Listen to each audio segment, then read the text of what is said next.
Chapter 18. You didn't have to come with me, Makenna said as Bubba wheeled her out to the waiting police cruiser a few hours later.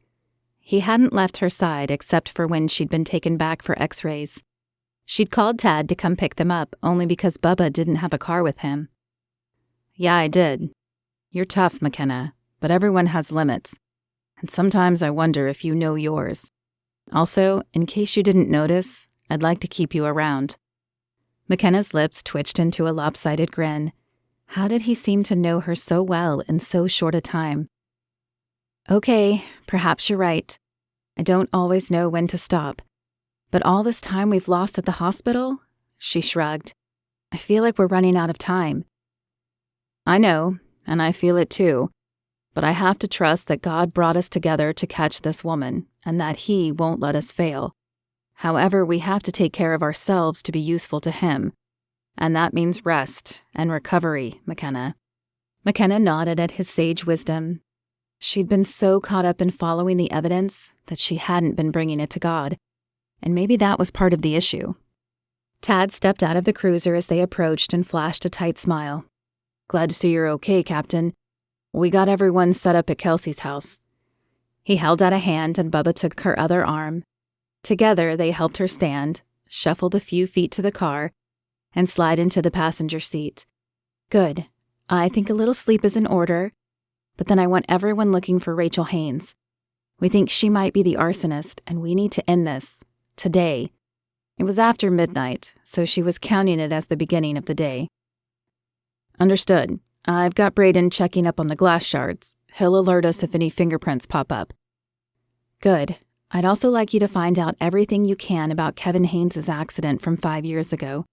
I need to know if that's what started all of this, and if it is, what the recent trigger was.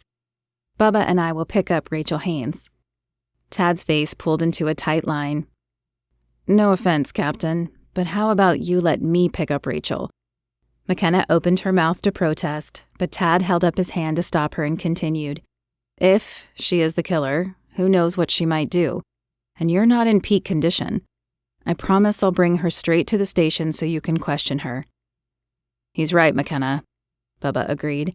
You're going to need to take it slow for a few days. Makenna knew they were right, but she hated being sidelined, especially when she felt they were so close to finally ending it. Fine. Bubba and I will research, but you ask her nothing without me there. Got it. He chuckled and shook his head as he shut her door and walked around to the driver's side. 10 minutes later, Kelsey met them at her front door. Welcome to my home, she said, gesturing to the open area behind her. Patrick, Margaret, and Felicity are all upstairs. Are you ready to do the same? Makenna wanted to say no. She wasn't sure she would be getting any sleep tonight anyway, but she had promised Bubba she'd at least try. Who knew what tomorrow would hold? Yes, let's get some rest and we can debrief tomorrow morning. You got it. As Kelsey led the way up the stairs, Makenna grabbed the railing with one hand and let Bubba offer support with the other. Her eyes scanned the house as she made her way slowly up the steps.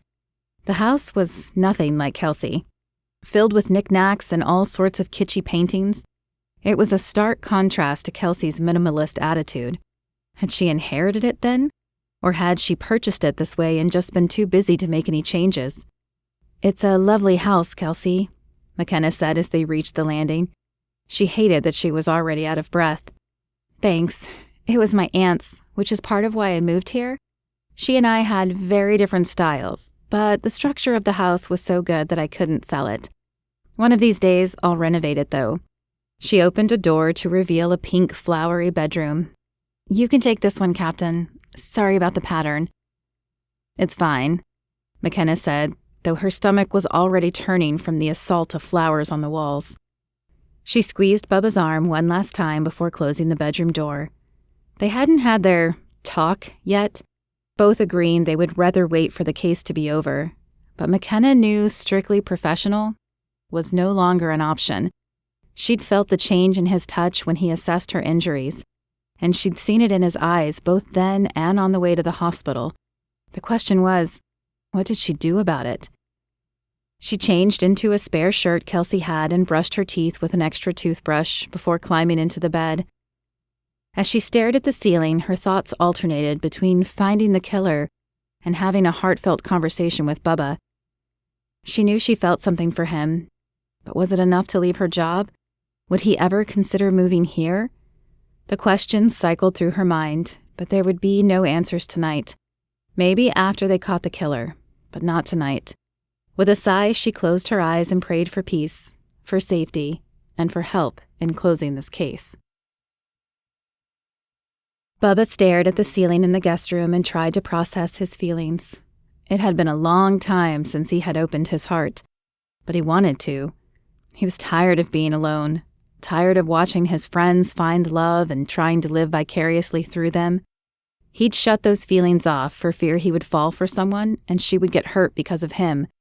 But when he'd seen Makenna lying against the wall, he'd been so afraid that she was dead, that she had died before he got to tell her how he felt. He knew his feelings for her had been growing, but he hadn't known how much until then. And he knew she was feeling something too. He'd seen it in her eyes when he touched her, felt it spark between them, and she'd said they needed to talk in the ambulance.